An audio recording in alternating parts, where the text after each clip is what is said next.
आदरणीय प्रधानमंत्री जी ने आज सभी एनडीए के साथियों को अपने घर पर भोजन को लिए बुलाया है।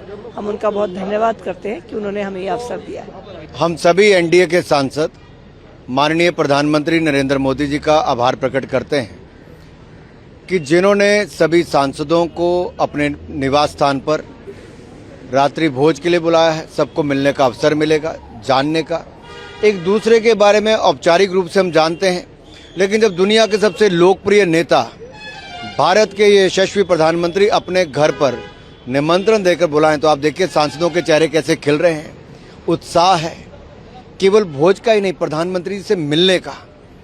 और रात्रि भोज अगर प्रधानमंत्री जी के घर पे हो तो इससे बड़ा अवसर नहीं हो सकता।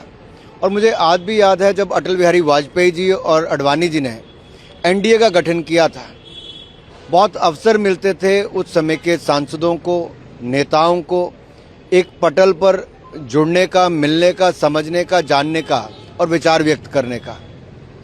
और प्रधानमंत्री जी की विशेषता यह है कि वो लोगों को केवल मिलते नहीं हैं, उनसे बहुत कुछ फीडबैक भी लेते हैं। जैसे सबसे कोई बजट के बारे में होगा, कोई स्थानीय समस्याओं के बारे में होगा, सरकार की योजनाओं को जन जन तक पहुंचाने के लिए जो कम्युनिकेशन की ताकत प्रधानमंत्री मोदी की है वो शायद दुनिया भर के किसी नेता की नहीं है। तो कम्युनिकेशन में कैसे सभी सांसद सरकार की उपलब्धियों को जन जन तक पहुंचाएं।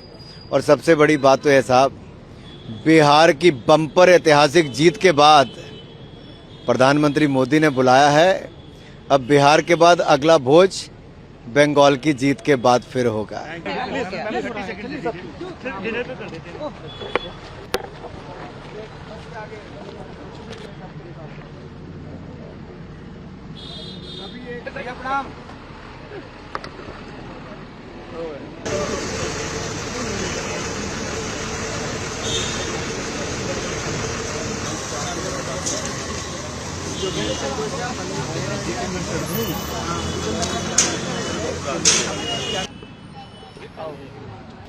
बस जा रहे हैं।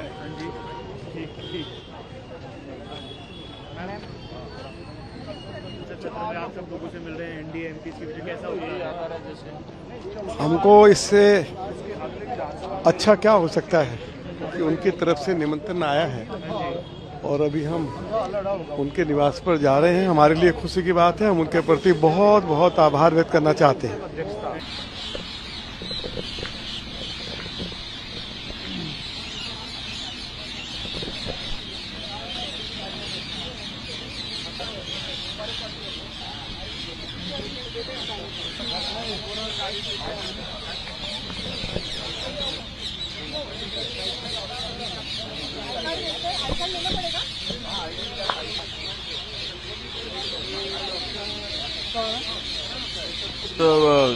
अपना का सेशन चल रहा है और एनडीए के मेंबर को माननीय प्रधानमंत्री नरेंद्र मोदी साहब ने उनके आवास पर बुलाया है और वहाँ डिनर का प्रोग्राम है, वहाँ बातचीत भी हो जाएगी।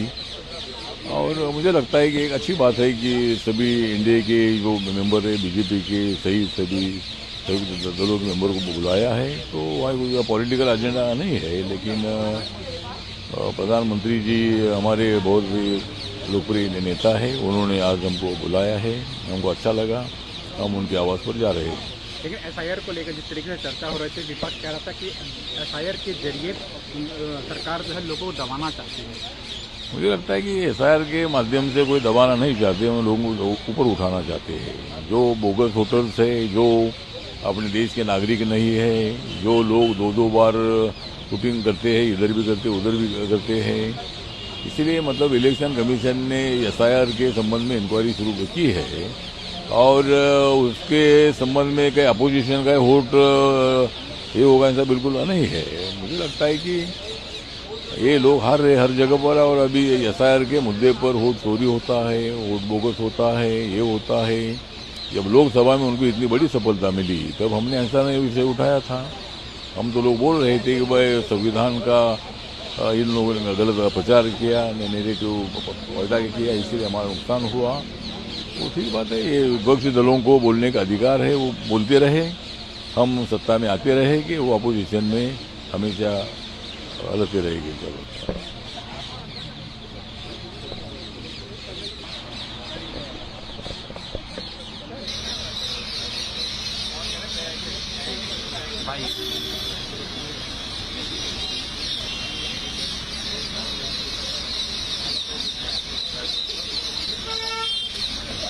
प्रतीक